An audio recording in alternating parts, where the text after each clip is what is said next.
is of two kinds. Sovereignty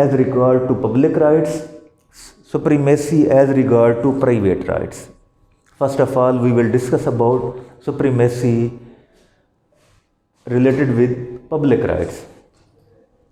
For example, Bill of Rights, which was passed in 1689,